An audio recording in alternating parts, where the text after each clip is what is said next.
हम डिस्कस करने वाले हैं आज की क्लास में, you just open your NCERT book.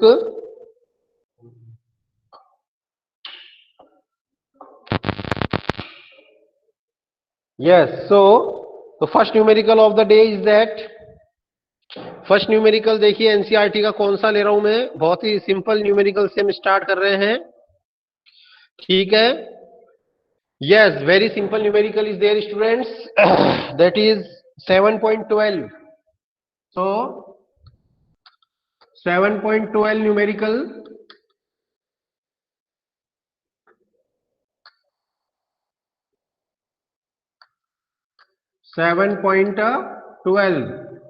Yes. So how to do this numerical? Let us arrange. Yes, now it is better.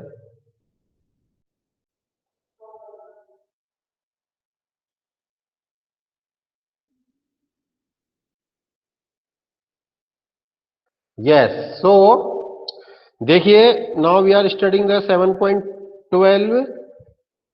A solid cylinder has the mass 20 kg. I hope that you are just open your NCERT book now, and I am reading the question, and now we will discuss that question. A solid cylinder of mass 20 kilogram rotates about its axis with angular speed of 100 radian per second. Omega है ये 100 radian per second. The radius of the cylinder is 0.25 meter. What is the kinetic energy associated with rotation, and what is the magnitude of angular momentum of the cylinder? एक solid cylinder का question है बच्चों. I think 7.12 question मिल गया सबको. NCERT में exercise चल रही है, ये एक्सरसाइज का 7.12 नंबर का क्वेश्चन है. ठीक है. Keep your NCERT open everybody today, so that I need not to write the question on the board. I hope that you are understanding what I am instructing. Today we are doing numericals of this chapter. Some important numericals I will explain. Chapter is finished on the last turn, and today we are discussing numerical. And those who have just joined late, I am telling that you just keep your NCERT open. जल्दी से दूसरे कमरे में जाके NCERT ले आइए अपने अपने. अभी बैग में से निकालने की जरूरत नहीं है, घर में बैठे हैं आराम से निकाल के बैठ सकते हैं. और उसका मैं 12th नंबर का क्वेश्चन ले रहा हूं एनसीईआरटी एग्जाम एक्सरसाइज का. तो उसमें एक सॉलिड सिलेंडर की बात की गई है नाउ, और इस सॉलिड सिलेंडर का जो मास है that is 20 kg given, and angular speed is omega that is 100 radian per second, and radius is R. Cylinder की रेडियस आर कितनी दे रखी है? 0.25 मीटर. फाइन. अब इसने क्या क्या पूछा है? What is the kinetic energy. एक तो क्या पूछा है? काइनेटिक एनर्जी ऑफ रोटेशन, और एक इसने पूछा है angular momentum. Kinetic energy of rotation, और एक क्या पूछा है? Angular momentum. दो चीजें इसने पूछी है, दोनों का हमें आंसर देना है. तो देखियो बच्चों, सबसे पहले आपको पता होना चाहिए रोटेशनल मोशन में मैंने काइनेटिक एनर्जी का फॉर्मूला बताया था, half I omega square, where I is the moment of inertia of the cylinder about its main axis. I think you are clear this about this formula. इस chapter में formula remember करना है. और किसी भी बच्चे ने मुझे टेबल नहीं भेजी मोमेंट ऑफ इनर्शिया के, मैंने बताया था ना लास्ट टाइम पे कि आप एक टेबलॉइड फॉर्म बना के मुझे सेंड करेंगे, तो किसी भी बच्चे ने 11th क्लास के 11C के मुझे वो टेबल नहीं भेजी कि जिसमें अलग अलग बॉडीज का अलग अलग एक्सेस का मोमेंट ऑफ इनर्शिया अपन एक जगह से ही याद कर सकते हैं. तो सभी बच्चे लगता है पतंग उड़ाने में ज्यादा ही बिजी थे, इसलिए आप लोग कुछ करें नहीं कल. तो today I expect that you do this and send me. अब इसमें हमारे पास मोमेंट ऑफ इनर्शिया नहीं है, तो मोमेंट ऑफ इनर्शिया में निकालना पड़ेगा. तो एक सॉलिड सिलेंडर का उसकी मेन एक्सिस के अबाउट मोमेंट ऑफ इनर्शिया मैंने आपको बताया था, याद हो तो. ठीक है. कितना होता है moment of inertia of solid cylinder about its main axis, about its main axis that is I equals to 1/2 mr², ठीक है। This is the moment of inertia of solid cylinder about its main axis, है कि नहीं। तो अब इसमें आप क्या करेंगे, इसका मोमेंट ऑफ इनर्शिया, तो काइनेटिक एनर्जी हो जाएगी 1/2 और आई की जगह रख देंगे 1/2 mr², और ओमेगा स्क्वायर है ही पहले से ही। तो इस तरह से हमारे पास काइनेटिक एनर्जी का फॉर्मूला आ जाएगा 1/4 mr² omega square. Now this is the formula, everything is given in the question. Now m is 20 kilogram, you already given, radius of the cylinder and omega is also given 100. So it is very simple questions, हमने बहुत ही simple question से start किया है, formula based question से start किया है। I think you can easily do now, only you have to put the values, केवल values put करेंगे and you can get the answer। मैं आपको value put करके बता देता हूँ, then you can solve yourself। 0.25 का स्क्वायर आएगा और ओमेगा 100 का भी स्क्वायर आएगा। ऑलरेडी 100 रेडियन पर सेकंड में कन्वर्टेड है, तो no need to convert again anything. और इसको आप सोल्व कर लीजिए and then you will get the answer. Can anybody find the answer? Can anybody tell me the answer? You can try yourself also. Can anybody tell me the answer of this question? Is this part? What will be the 3125? Very good. Who is this? अध्यान Sharma, very good बेटा, बहुत अच्छा। अध्यान शर्मा ने बहुत अच्छा निकाला है। 3125 is right answer, yes. इसी के अलावा एल निकालना है इसका। एल का फॉर्मूला मैं बताया था आई ओमेगा, और आई की जगह 1/2 mr² रख देंगे और इंटू ओमेगा, और यहां से एल की वैल्यू भी निकल जाएगी 20 किलोग्राम मास, और रेडियस इज 0.25 और ओमेगा इज 100। इसको सोल्व करेंगे, बताइए एल कितना आएगा? एल विल बी, इसको सोल्व करके बताइए एल कितना आना चाहिए? 62.5 आना चाहिए क्या? देखिए जरा, kilogram metre square per second square, kilogram metre per second, metre square per second. Yes yes, Tanmay Meena is giving right answer. Tanmay Meena, Kartik Srivastava also, very good. So very good students. So that means you can understand. Everybody understood this? 18 students are in the class right now. Very less strength as usual.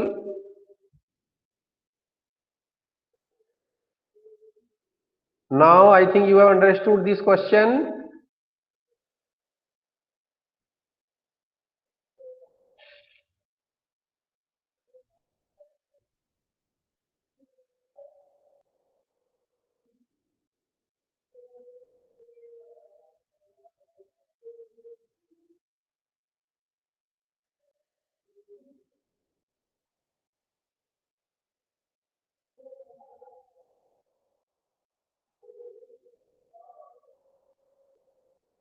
I think that this is clear to everybody.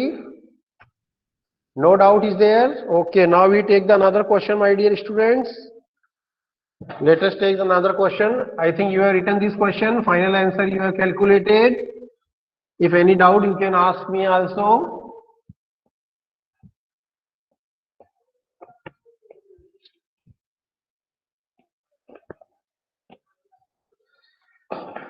Now, question number I am taking now 16. Very good question on the center of mass. Now I am taking question number 7.16. That is the very good quality question we have find. We can see on the center of mass. Now I read the question. You also read and you try to solve.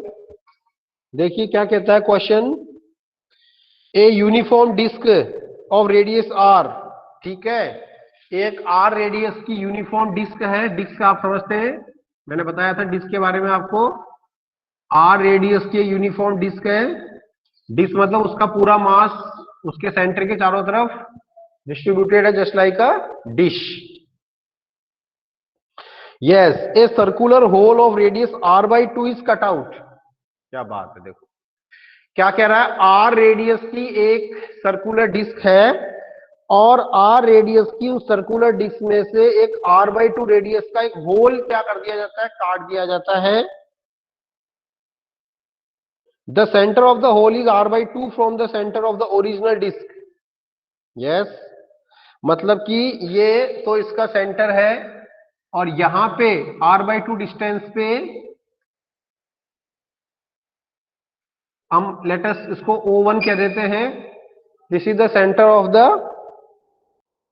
Whole. तो यहां से एक छोटा सा whole इस तरह से अपन consider कर सकते हैं। देखिए ये r/2 रेडियस का होल हो गया, नहीं हो गया भाई? यहां से लेके यहां तक की डिस्टेंस r/2 हो गई। ये r तो कैपिटल पूरा डिस्क हो गया और ये r/2 रेडियस का यहां से एक पार्ट कट कर दिया। Locate the centre of mass, actually इसे सेंटर ऑफ ग्रेविटी बोला है, लेकिन मैं आपको एक बात बता दूं कि जो सिमेट्रिकल बॉडीज होती है उनका सेंटर ऑफ मास और सेंटर ऑफ ग्रेविटी एक ही जगह पे होता है। ठीक है, तो यहाँ पे वही क्या होगा, सेंटर ऑफ ग्रेविटी होगा। ठीक है, जो सेंटर ऑफ मास होगा। ठीक है बच्चों, यस। तो locate the centre of gravity of the resulting flat body. अब इसको मतलब ये यहाँ से r/2 रेडियस का होल काट दिया, उसके बाद जो बचा हुआ पार्ट है उसके सेंटर ऑफ मास को क्या करना है, आपको लोकेट करना है। तो स्टूडेंट इसको करने के दो तरीके हैं। तो इसका सेंटर ऑफ मास इधर आ जाएगा कहीं ना कहीं, क्योंकि इधर से तो खाली हो जाएगा, तो सेंटर ऑफ मास आपका इधर शिफ्ट हो जाएगा कहीं ना कहीं। अब उधर ही क्यों होगा वो भी हम एक्सप्लेन कर देते हैं। देखो, यदि आपके पास इस तरह का कोई क्वेश्चन आ जाए तो उसका मैं डायरेक्ट फॉर्मूला भी आपको बता दे रहा हूं, उस फॉर्मूले से आप इसको कर सकते हैं। जैसे मान लो, यदि हम क्या मान लें, जो डिस्क का सेंटर है उसका ओरिजिन मान लें 0 0, तो जो हमारा कट पार्ट है, होल है, उसका रेडियस उसका आ जाएगा r/2 0। ठीक है, यदि डिस्क के सेंटर के कोऑर्डिनेट अपन 0 0 मान लें तो होल के कोऑर्डिनेट क्या हो गए, सेंटर के r/2 0। ठीक है, तो यदि मान लीजिए आपके पास इस तरह का क्वेश्चन है कि कोई बड़ा डिस्क है, बड़ा प्लेट है, उसमें से कोई छोटा प्लेट काट दिया जाता है, तो हमेशा याद रखना इस तरह के क्वेश्चंस में centre of mass of remaining part is given by, remaining part का जो सेंटर ऑफ मास है उसका एक फॉर्मूला मैं आपको बता रहा हूं, दैट इज XCM और X dash, that is A1R1 minus A2R2 upon A1 minus A2, जहां पर A1 is the total area of the hole disc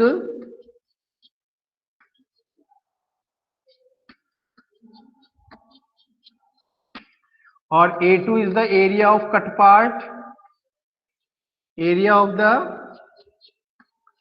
cut out part, जो कट काट के बाहर निकाल दिया गया उसका area. R1 is the position vector, position vector of hole disc, और R2 is the position vector of cut out part. समझ में आ गई बात? यदि किसी बड़े पार्ट में से डिस्क में से एक छोटा डिस्क काट दिया गया है तो बचे हुए पार्ट के सेंटर ऑफ मास का एक फॉर्मूला मैं आपको बता रहा हूं, क्योंकि इसको करने कई तरीके हैं, कई बुक्स में कई तरीके से किया हुआ, लेकिन इस तरीके से आप करेंगे तो आपको बहुत इजीली एक A1R1 माइनस A2R2 अपॉन, अब देखो जैसे यहाँ पे A1 क्या हो गया, कंप्लीट डिस्क का एरिया तो πr² हो गया, और A2 क्या हो जाएगा, पाई r/2 का स्क्वायर, क्योंकि कटे हुए पार्ट का रेडियस r/2 है ना, कटे हुए पार्ट का रेडियस r/2 है, तो ये हो जाएगा πr²/4। अच्छा, r1 की जगह तो क्या लेंगे, 0, क्योंकि उसका सेंटर ऑफ, तो उसका सेंटर कोऑर्डिनेट 0 पे लिया है अपन ने, तो हमारा R2 क्या हो जाएगा, R2 हो जाएगा r/2। बस ये कुछ नहीं करना, ये वैल्यू यहाँ पे पुट कर दो आप, तो आपका आंसर आ जाएगा। तो बचे हुए पार्ट का सेंटर ऑफ मास हो जाएगा 0, क्योंकि ये 0 से पूरा 0 हो जाएगा, माइनस πr²/4, और R2 की जगह r/2 upon A1 minus A2, मतलब πr² minus πr²/4। Okay students, थोड़ा सा कट गया है।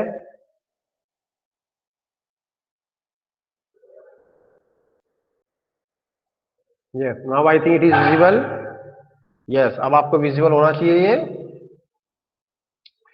नीचे बचेगा 3/4 πr², तो ये बचेगा minus pi R cube by 8, और ये बचेगा 3/4 पाई आर स्क्वायर, हो जाएगा 4/3 pi R square, 3/4 pi R square, ये रेसिप्रोकल होके, तो ये एक आर ऊपर बच गया, 4 2 जा 8, तो ये आपका आ गया -r/6।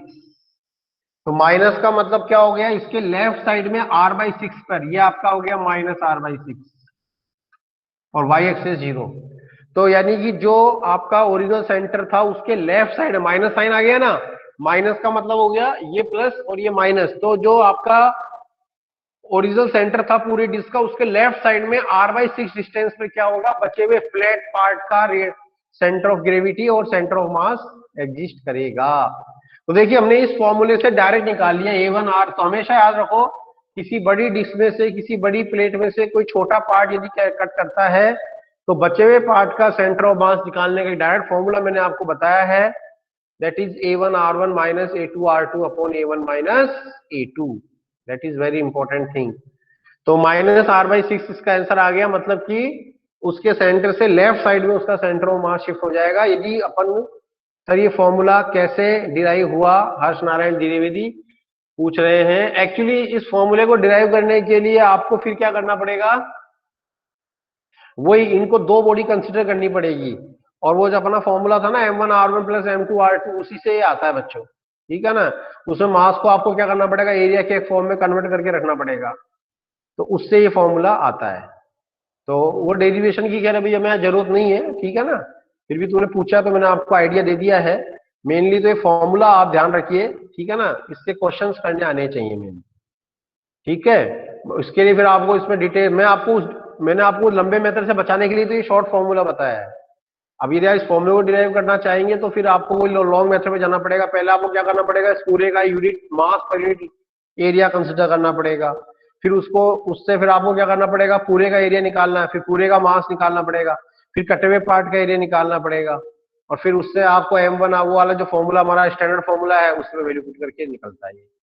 तो वो उस झंझट से बचने के लिए तो हमने शॉर्ट फॉर्मूला आपको डायरेक्ट बताया है, ठीक है बेटा। तो उससे आप कर सकते हैं, लेकिन उसका डेरिवेशन की बजाय उस डेरिवेशन का एप्लीकेशन इंपॉर्टेंट है ज्यादा, उस डेरिवेशन का यूज करके न्यूमेरिकल सोल्व करना ज्यादा इंपॉर्टेंट है, ठीक है। आई थिंक क्लियर सबको।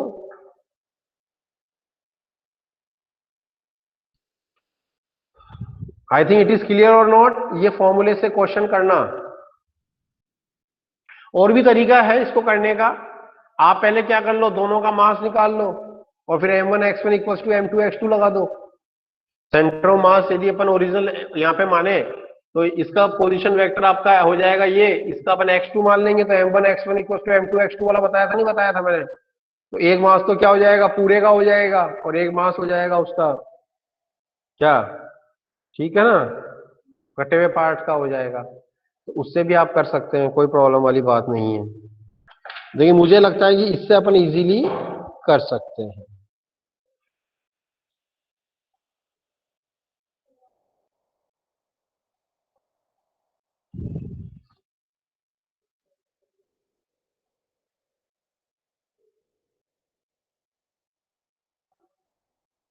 चलिए नेक्स्ट क्वेश्चन पे आइए। Now I am doing the, बहुत अच्छा क्वेश्चन है, प्रिंसिपल ऑफ मोमेंट पढ़ाया था मैंने आपको, एंटी क्लॉकवाइज और क्लॉकवाइज टॉर्क इक्वल हो जाते हैं उसके ऊपर। तो बहुत अच्छा क्वेश्चन है यहाँ पे, 16 के बाद 17 क्वेश्चन इसका अगला। That is also very good question, very important also. Just read this question yourself and try to solve it. I am also reading and solving। 17th number का क्वेश्चन देखिए सभी बच्चे, 7.17 मीटर स्टिक वाला। Yes, I read the question. A meter stick is balanced on the knife edge at its center when the two coins each of mass 5 gram are put on top of other at the 12 centimeter mark. Okay, the stick is found to be balanced then at 45 centimeter. What is the mass of the meter stick? देखिए कितना अच्छा ये question है metre stick के ऊपर। क्या कह रहा है, जैसे मीटर स्टिक का आप जानते हैं, मीटर स्केल होता है सिंपल, हमारा जो 1 मीटर लेंथ का स्केल होता है, वुडन का हो सकता है या प्लास्टिक का होता है। तो ये हमारा एक 1 मीटर लॉन्ग स्टिक है और इस पे हम थोड़ा सा मार्क कर देते हैं, ये 0, ये 10, ये 20, ये 30, ये 40, थोड़ा मार्क करने से आपको इजीली समझ में आ जाएगा। 60, 70, 80 और मैं थोड़ा लंबा ले लेता हूं इसको, ये 90 और ये 100, ये सेंटीमीटर में है, तो 100 सेंटीमीटर मतलब 1 मीटर हो गया। अब ये जो 50 सेंटीमीटर है इस पे क्या कर दिया, एक वो लगा दिया होता है नाइफ एज होता है ना एक, यानी एक कोई आपने सपोर्ट लगा दिया नाइफ एज, और ये बैलेंस है। बैलेंस मतलब कई बार हम कर देते हैं ना, तो मिडिल पॉइंट पे चीज, कोई लंबी चीज स्केल को बैलेंस कर देते हैं, फिर वो हिलता जुलता just like seesaw. Seesaw type condition हो गई, नहीं हो गई कि अब थोड़ा सा भी इधर खिसका देंगे तो ये एक तरफ झुक जाएगा लाइक दैट। तो ये 50 सेंटीमीटर वाला जो मार्क है, ये 50 सेंटीमीटर वाला जो मार्क है उस पर बैलेंस है, ठीक है।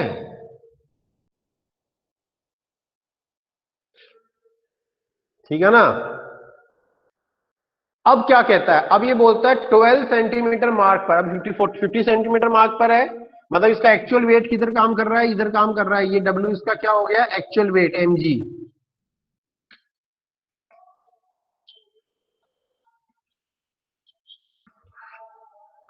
अब क्या कह रहा है कि यदि यदि अपन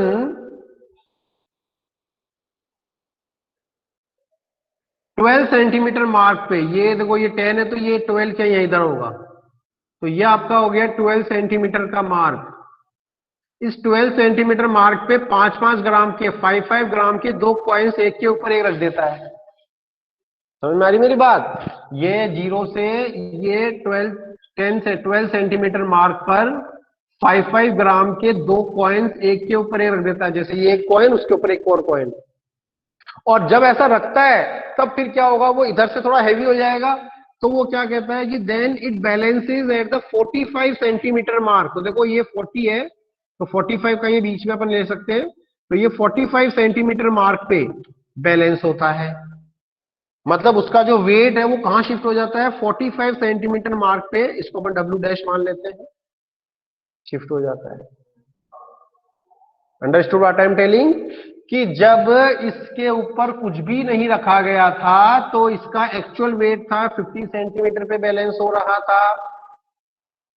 अब क्या किया कि इसके 12 सेंटीमीटर मतलब 0 से 12 सेंटीमीटर पे जैसे ही 5-5 ग्राम के दो कॉइन्स को एक के ऊपर एक रखा, तो वो 45 सेंटीमीटर मार्क पे क्या हो गया, बैलेंस हो गया।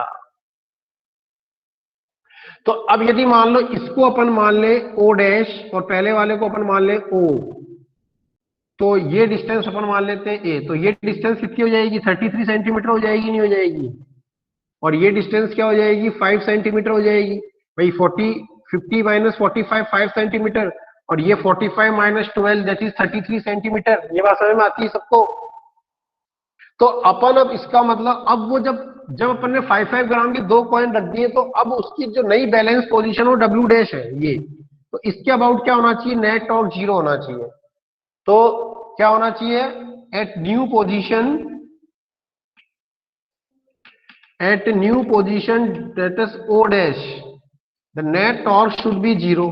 भाई बैलेंस हो गया ना वो, भाई जब अपने 5-5 ग्राम के दो कॉइन रख दिए 12 सेंटीमीटर पे, तो वो बैलेंस कहां पे हो रहा है, ओ डैश पे हो रहा है, और ओ डैश का मार्क क्या, 45। तो इसके जो पहले 12, पहले वो 50 पे हो रहा था, तो डब्ल्यू से वो कितना डिस्टेंस पे आ गया, 55 पे हो गया, और ये 45 12 सेंटीमीटर मार्क से 33 हो गया, 45 माइनस 12, तो 45 माइनस 12 यानी 33। तो न्यू टॉर्क आपका हो जाए, नेट टॉर्क क्या होना चाहिए, 0 होना चाहिए। तो एक टॉर्क तो क्या हो जाएगा, W इंटू 5, और एक टॉर्क हो जाएगा आपका 5 ग्राम के दो कॉइन है, और इंटू जी, और इंटू 33, और एक्चुअल मास अपन एम मान लें इसका, तो इंटू 5, और ये हो गया, देखो 5-5 ग्राम के दो कॉइन, तो 5 इंटू 2 कर दिया, और जी से मल्टीप्लाई करती है, वेट हो गया कॉइन का, ये कॉइन का वेट हो गया, और ये 20 किलो डिस्टेंस 33, इसके अबाउट निकाल रहे हैं टॉर्क, ठीक है। At new position net torque should be 0, तो न्यू पोजीशन के अबाउट अपन नेट टॉर्क 0 कर रहे हैं, देखो ध्यान से, तो ये हो जाएगा 10g इंटू 33, जी से जी कैंसिल, तो m निकल गया ऐसे, बहुत सिंपल है, 330/5 यानी 66 ग्राम आना चाहिए, 66 ग्राम। यस, तो इस तरह से देखो अपन प्रैक्टिकली प्रिंसिपल मोमेंट का यूज करके उस मीटर स्केल का वेट निकाल, मास निकाल लिए हैं, 66 gram of the, I think it is clear to everybody. सबसे पहले इस क्वेश्चन को बहुत ढंग से समझना है, बहुत इजी क्वेश्चन है, लेकिन कई बार ये अटक जाता है, और मतलब ये प्रैक्टिकल लाइफ से रिलेटेड क्वेश्चन है, इसलिए मेरे को ये अच्छा लगा और मैं कराता हूँ इसको अक्सर। ये मतलब ये एक्चुअल लाइफ, मतलब हमारे प्रैक्टिकल से, आप जैसे सीसो है, तो सीसो में आप जो सीसो की वो जो रॉ स्टिक, उसका आप मास निकाल सकते हैं। पहले वो सीसो कितने पे सेंटीमीटर बैलेंस हो रहा है, और फिर उस पे दो बच्चे उधर बिठा दिया आपने, फिर उस कितने सेंटीमीटर बैलेंस हो रहा है, और उससे अपन देखो मीटर स्टिक का मास निकाल सकते हैं यहाँ से। I think it is clear to everybody. इसमें कोई डाउट हो तो आप पूछ सकते हैं my dear students. If you have any doubt in this question you can ask me.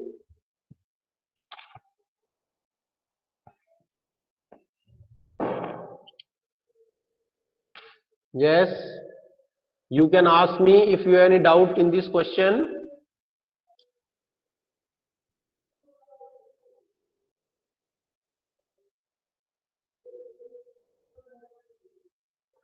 Now it is the, I think, right time to take the, I think today's 24 students are there in the class.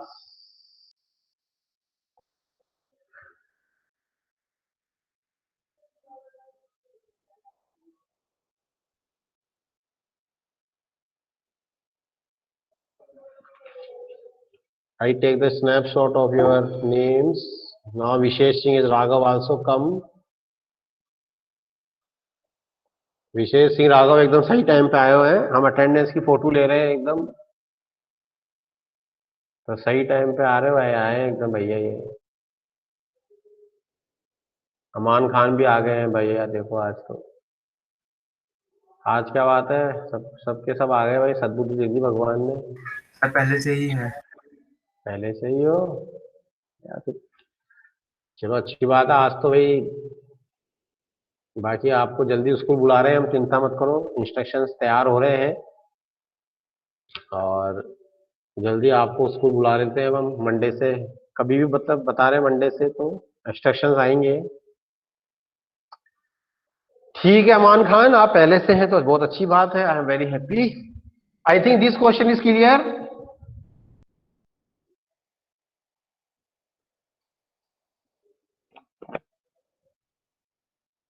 Yes, so now let us take the next question of the chapter. Yes, अब angular momentum conservation पर देखो, अर्थ से related question अपन देखते हैं। इसको थोड़ा सा, ये आपके एनसीईआरटी में ऐसे क्वेश्चन नहीं है, ये मैं एनसीईआरटी के बाहर का ले लेता हूं इसको थोड़ा। एंगुलर मोमेंटम कंजर्वेशन के ऊपर, जैसे अर्थ कई बार श्रिंक हो जाए तो उसका डे ऑफ ड्यूरेशन पे क्या असर पड़ेगा, ऐसे क्वेश्चंस कई बार आते हैं बच्चों। उसको भी हम एक क्वेश्चन उसका इस तरह का करा देते हैं आपको, so that you can have idea about this.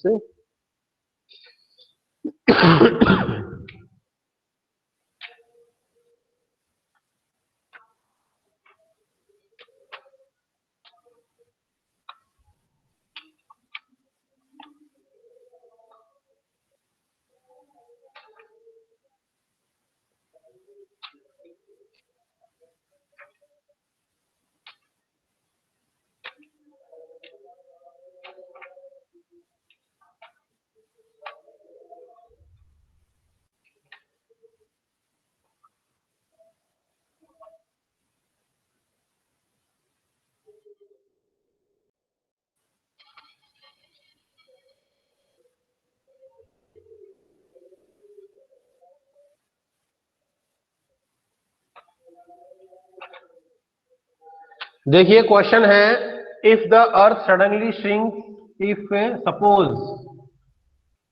Imaginary question होते हैं, if earth suddenly shrinks so that its radius reduces by 25%, bracket में मैं लिख देता हूं without changing the mass,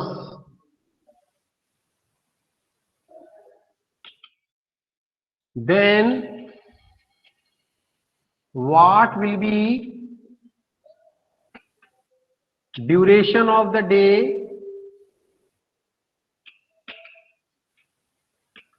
on earth?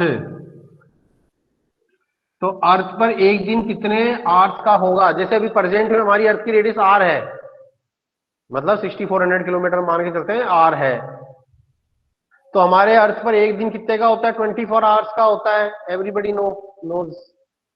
अभी इमेजिनरी कंडीशन है कि घूमती घूमती हमारी अर्थ अचानक किसी कारण से, एटमॉस्फेयर कोई भी कारण हो सकता है, उस पर हम नहीं जा रहे, 25% श्रिंक हो जाती है without change in the mass. मतलब केवल वो रेडियस श्रिंक हो रही है लेकिन मास अर्थ का वही है विदाउट एनी एक्सटर्नल टॉर्क। तो यदि ऐसा हो जाए, इमेजिन करें, इमेजिनरी क्वेश्चन है, ऐसा हो नहीं रहा है, हम इमेजिन करें कि ऐसा हो जाए बाय चांस, भगवान करे, है तो what will be the duration of the day on the earth? तो ऐसी कंडीशन में अर्थ पर एक दिन कितने आवर्स का होगा? ठीक है बच्चों, आई थिंक इट इज क्लियर कैसे करना है। तो इस तरह के क्वेश्चंस को अपन करते हैं एंगुलर मोमेंटम कंजर्वेशन से, क्योंकि अर्थ हमारी एक्सिस पे रोटेट कर रही है, अचानक से वो श्रिंक हो रही है, तो उसके ऊपर कोई एक्सटर्नल टॉर्क काम नहीं कर रहा है। तो श्रिंक होने से पहले का और श्रिंक होने के बाद का जो एंगुलर मोमेंटम वो क्या रहेगा? कांस्टेंट रहेगा, सेम रहेगा। तो अर्थ का जो एंगुलर मोमेंटम वो क्या रहेगा? कांस्टेंट रहेगा। तो देखो पहले हम लेते हैं बिफोर श्रिंकिंग, श्रिंक होने से पहले सपोज इसका रेडियस कितना है? आर। तो मैंने आपको बताया था परसों की क्लास में कि अर्थ को हम एक सॉलिड स्फीयर मानते हैं। तो जो सॉलिड स्फीयर का अपन ने बताया था मोमेंट ऑफ इनर्शिया, वही अर्थ का होगा। तो अर्थ का इनिशियल एंगुलर मोमेंटम क्या हो जाएगा? अर्थ का इनिशियल एंगुलर मोमेंटम हो जाएगा L, that is I omega. Omega earth की क्या? Angular velocity. और अर्थ का moment of inertia 2/5 mr² into omega. ये तो हो गया इनिशियल कंडीशंस, मतलब बिफोर श्रिंकिंग। मतलब ये तो कंडीशन आ गई बिफोर, यानी कि श्रिंक करने के पहले। अब अर्थ क्या कर जाती है? श्रिंक कर जाती है। तो हम लिखते हैं आफ्टर श्रिंकिंग। तो आफ्टर श्रिंकिंग कितना परसेंट श्रिंक हो गई? 25%। रेडियस रिड्यूस हो गई, तो और श्रिंक होने के बाद उसकी न्यू रेडियस कितनी रह गई? Let us new radius is R dash. तो initial radius R minus 25% of R, तो न्यू रेडियस हो जाएगी R minus 25/r, that is r minus r/4। तो न्यू रेडियस हो जाएगी 3r/4। ठीक है, उसकी जो न्यू रेडियस हो जाएगी वो क्या हो जाएगी? r 3r/4।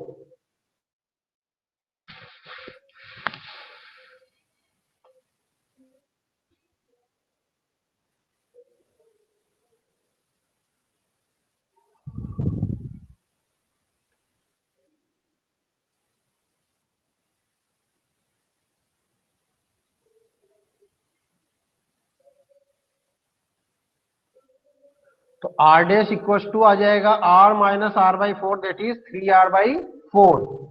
तो फाइनल एंगुलर मोमेंटम आ जाएगा, final angular momentum that is l dash, that is i dash omega dash.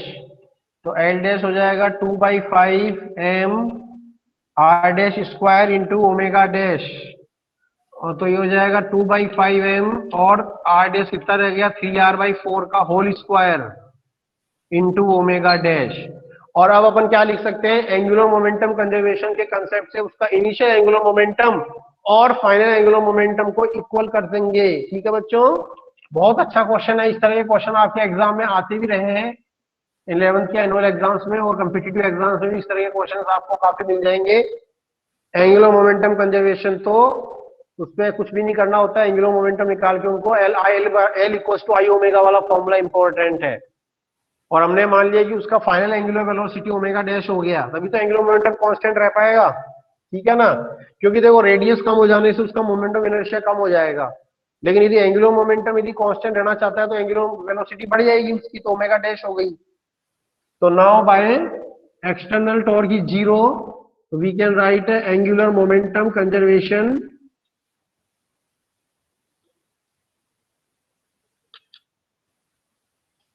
तो एंगुलर मोमेंटम कंजर्वेशन से we can say L equals to L dash I omega equals to I dash omega dash 2/5 M R square equals to 2/5 M.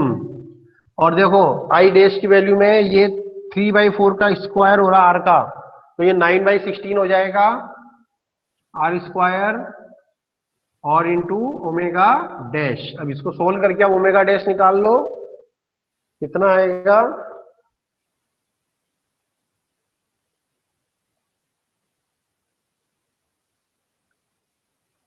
Yes तो 2/5 M cancel, are square भी cancel, तो omega आ गया 9/16 omega dash. Omega क्या होता है 2/t, और ये हो गया 9/16 और ओमेगा डैश को लिख देंगे 2π/t dash, new time period of earth आ गया t डैश। तो यहां से हमारे पास क्या आ जाएगा, अर्थ का न्यू टाइम पीरियड आ जाएगा, दैट इज t डैश। कितना हो जाएगा t डैश,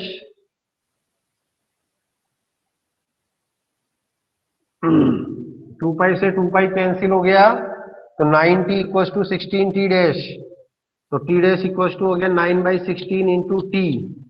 और अर्थ का प्रेजेंट टाइम पीरियड कितना है, present time period he day of duration है, तो अर्थ का अपनी एक्सिस पे प्रेजेंट टाइम पीरियड 24 आवर्स है, तो टी डैश हो जाएगा 9/16 into 24।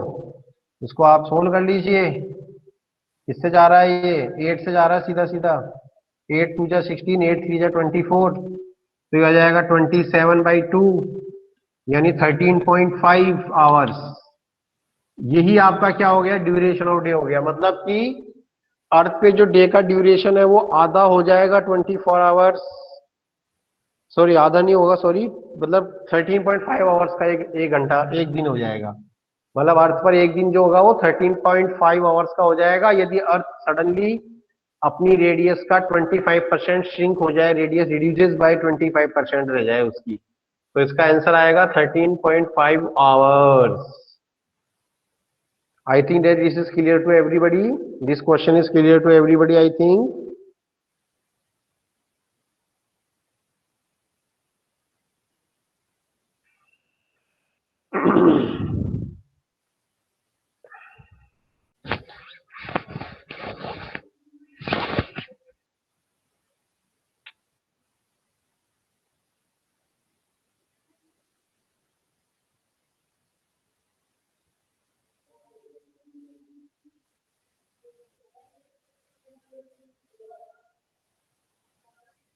I think it is clear to everybody. Any doubt you can ask me.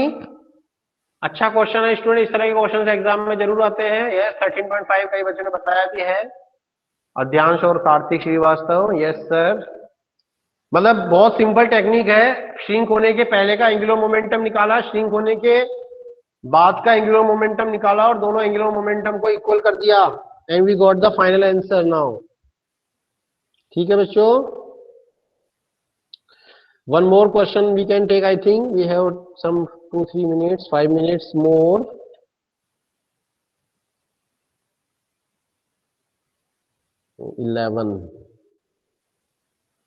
Yes, एक 11 क्वेश्चन भी देखो, अच्छा कंसेप्चुअल क्वेश्चन है।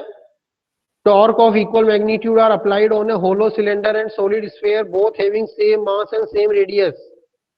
The cylinder is free to rotate about its standard axis, यानी मेन एक्सिस भी कह सकते हैं अपन, and the sphere is also same.